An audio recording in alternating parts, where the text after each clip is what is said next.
I was gonna say Lollapalooza, but then I realized we did a show in LA in like September, and then the Oh, day after I randomly bumped into you on the street, which I thought that's was true. John Simmons.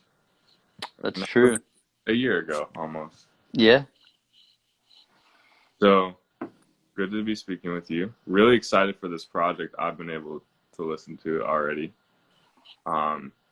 So we'll just get right into the questions. So you released Suffer On, an album which was not only critically acclaimed, but a fan favorite like almost instantly. So what was that experience like? Um, well, uh, it was strange because like the tours, the tours that I did off of that were scheduled right after the album came out. I guess that's typical of tours. But it it was kind of stressful because it's like, well, if these songs don't land immediately and I'm touring off of these songs, I'm gonna have a problem. But Right. they seemed to go well. Like I think Run for Cover picked good singles from the album. Like Rest was a good one. Like I was able like that one, you know, that song had been out for a few months by the before the record came out and by the time I was touring and stuff. So that was good. And then like I did a lot of touring. It felt like a lot of touring around that album. Kind of was. And like I guess what I'm getting at is I didn't really know if it was going to be well received, even though like you have your fans on Instagram and stuff telling you that it's good, but like playing shows is like the test of whether it's actually going to work or not, and I think it did. So that was good, and um, yeah, I guess that's all I Yeah. have to say about that. I'm always curious if artists kind of have like that. They're like, I guess, anxiety about it. So, because some people seem so sure, they're like, yeah, this is gonna be a thing. I But know I'm skeptical of those people. self doubt, it's a part of being I a great I artist. I think you need to have a little bit of it, Totally. you know. So you kind of only released a few singles as Wicca Phase then. So it was kind of like you released a project that was a little quiet from you. When did you decide to work on your next project? And was it this moment I missed? It was see Ultra Club. Oh, I'm gonna uh, it. no, it's cool. Ultra Club was because that album is like kind of buried intentionally um by me and Doves Because there's a lot of because samples. all samples Right. and we knew we wouldn't be able to release it on Spotify or anything, so like why make a big thing about it? um I mean, it's still a big thing. yeah, maybe. but uh but that was like going on before we even started working on Suffer On.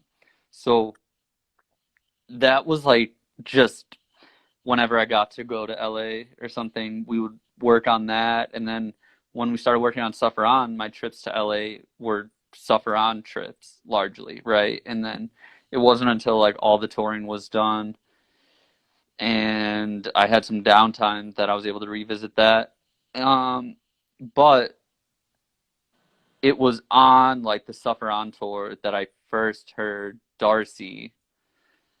um, Darcy Bayless, who produced the EP that's coming out this Friday.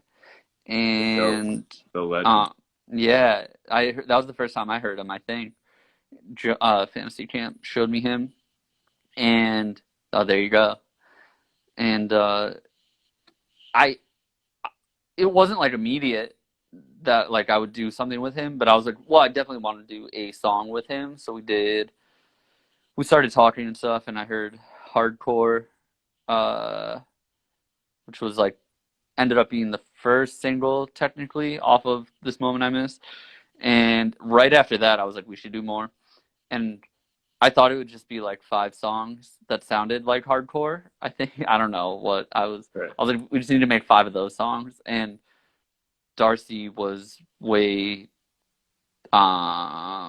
smarter about it than I would have been, and proposed like five totally different sounding songs that worked, you know, as cohesive as that could work, and it worked out well. So that was like finished. I mean, it was decided on like in the summer after Suffer On, and was finalized. Like I finished recording it in like November, December, or something like that of 2019. Yeah, Darcy's insane. Like he can make any type of music. It's crazy. Yeah, And he's so good. good. Nice. What was it like working with him? Considering, I'm assuming you never met in person for this. We hadn't met in person. Actually, now that I think about it, so he sent me. We met in person like well into the project, like after like three songs or maybe three songs were already recorded Because he or something like toured that. Europe. When I toured Europe, and I met him in Berlin. My memory might be bad on this, and we might not have decided to actually do it until like November of last year. There was always talks of us doing something, but I don't know that it got firmed up until like after we met in person, which was like November of last year. So I think I don't know. I mean, I could say whatever narrative I want, You're and people writing would it. have to, yeah, people would have Yeah. to consider it as truth. But I'm contradicting what I said a minute ago. But I think that's when we decided because I remember being in the airport about to fly home, and he sent me the last beat for it. So it had to have been then, and then I finished it in like January or something like that.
Lyrics that I want released in the canon of Wicca Phase releases.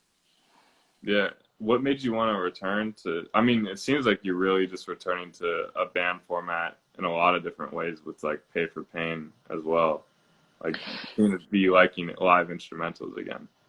Yeah, Darcy is the one responsible for the ones on the EP. So that was just like him. I don't know. He must have just been like on that wave. I don't know. I think that was it. Like, but yeah, I think that was all him, and I was just like very down because it wasn't something I had done in a proper way, without samples or anything like that. And uh, it's a little bit different than Pay for Pain, just because Pay for Pain is um I don't know how to say it. There's stuff I would do as Wicca phase that I wouldn't do in Pay for Pain. I don't, I don't really know how to say it. Uh, I think what I'm getting at is that Pay for Pain is more of a collaborative thing between me, Pat, Dennis, and now Bill, who some people don't know. But that is, there's no pretension to that, and there's no real idea of like what we're trying to do or what we want to be.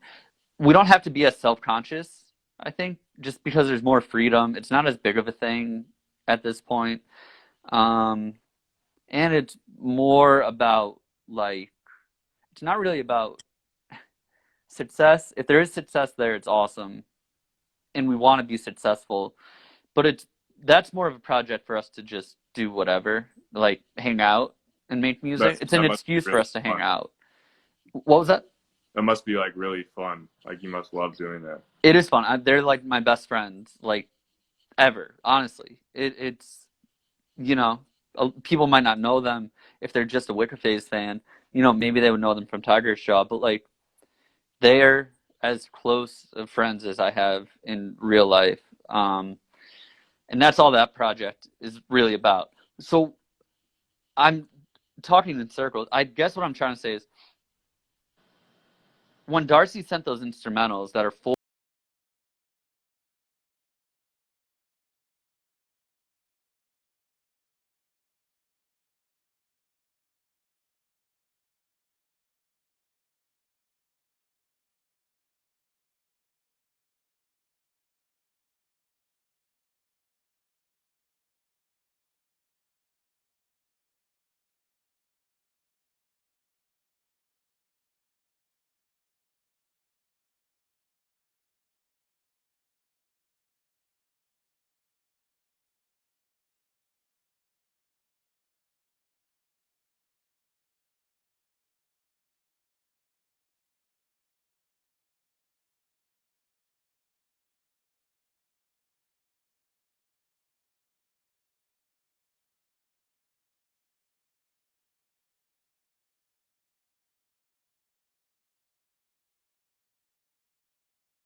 There's a song called "I Want to Go Out Tonight" on the new EP, and that I had the title first, which is rare.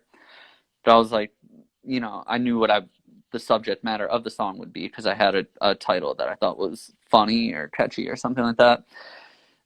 Suffer On, I just had a lot to say and like hadn't written really personal songs in a long time, like intentionally personal. So that was kind of easy.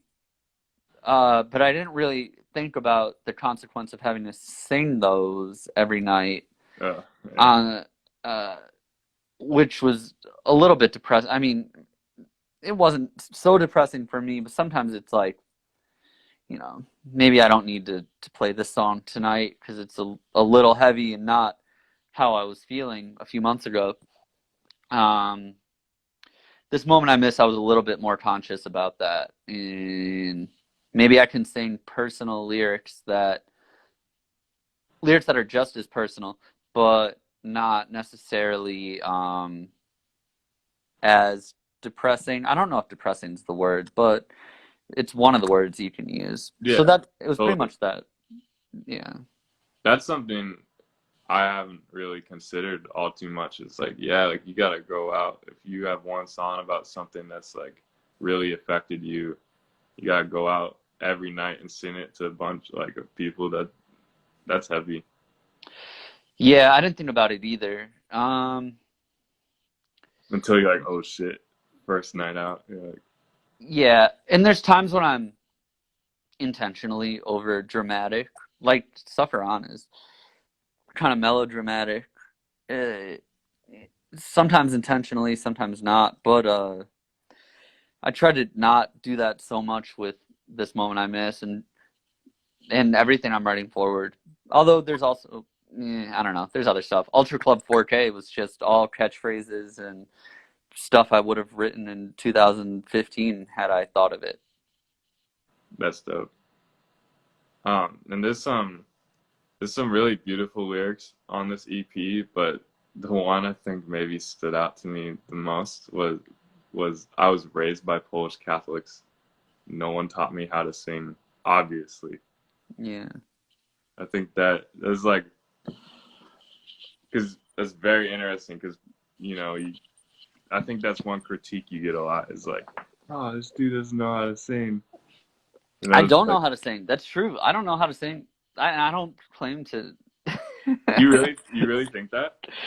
I think I can sing better than some people say I can. I don't really understand when people say I'm monotone because I'm not. Like, monotone would suggest that I'm just singing one note all the time. I don't really understand that. Like, I'm not doing that. There's melodies that you can play on a piano that I'm singing, but um I don't know. But that is a critique, I guess. Is that what you were asking No, about the? I thought like I don't know. It was just a really funny like it was self-deprecating, but it was also kind of it was like very tongue-in-cheek type stuff. I like that lyric, and Thank you. that's my favorite song too. So I'm excited for people to hear Thank you. Copes does not like that lyric. that. He told me it's the worst lyric on the EP. I think people are gonna think it's funny, but I mean, you got tons of good ones. The LARPing one was funny as well. Oh yeah, same My song. life is a LARP, It's kind of true. There's yeah, not a what it is. movie though. Nah. Tarantino. Um, and I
off the next day in New York City and do the same thing and have that be my living. It's insane to me. And there's an art to it as well, in the sense that you have to have a charisma, you have to have a character, and you have to understand how to draw people in and entertain them. And that is just amazing. So